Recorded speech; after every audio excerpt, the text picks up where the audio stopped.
လူဆိုတာရင်ကျင်းမှုရှိရတယ်သူမင်းနဲ့မပတ်သက်ချင်တာလဲမင်းသိပါတယ်ကဲချစ်ရင်ပြန်လာမှာမို့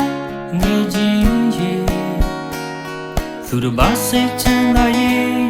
မင်းလည်းပူလို့ရပါတယ်လူဆိုတာရင်မှန်ချေရှိရတယ်မင်းရချင်မလို့မမေ့နိုင်တာလဲသိပါတယ်ဒီတိုင်းဆိုမဖြစ်ဘူးငယ်ချင်းရေမင်းချစ်ခဲ့ပြီးပဲ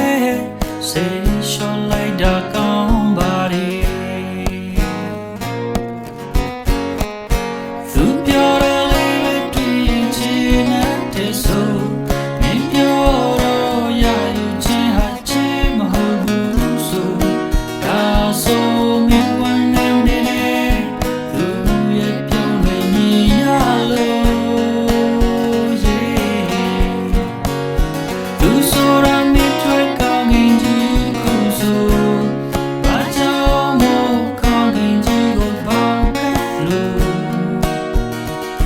မင်းလို့ပြမလဲမင်းနဲ့ဝေးဆုံးသွားတဲ့လူ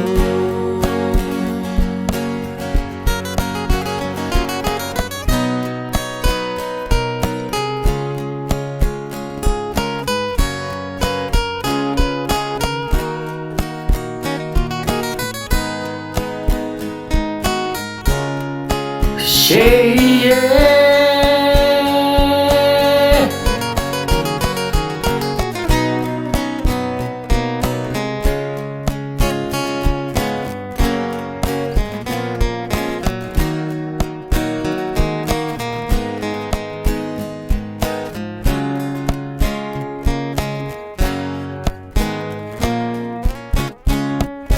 လူဆိုတာနာကခုရှိရတယ်မင်းလမ်းတွေ့တော့လို့ပြောင်းနေတာလဲသိပါတယ်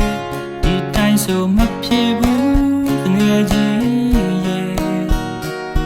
မင်းပစ္စခဲ့ပေမဲ့ဆုံးပဲရတာများပါတယ်သူပြောရလေပဲတွေ့ချင်တဲ့ဆိုမင်းပြောတော့ရယူခြင်းဟာချစ်မဟုတ်ဘူးဆိုဒါဆိုမင်းလည်းတမ်းကုန်နေသူရဲ့ပြောင်းလဲမြင်ရလို့သူဆိုတာမင်းတွေ့ကောင်းကင်ကြီးခုဆိုဘာကြောင့်မို့ကောင်းကင်ကြီးကိုပေါင်းခတ်လို့နေထားလို့မလဲနေနဲ့ဝေးဆုံးသွားတဲ့လူ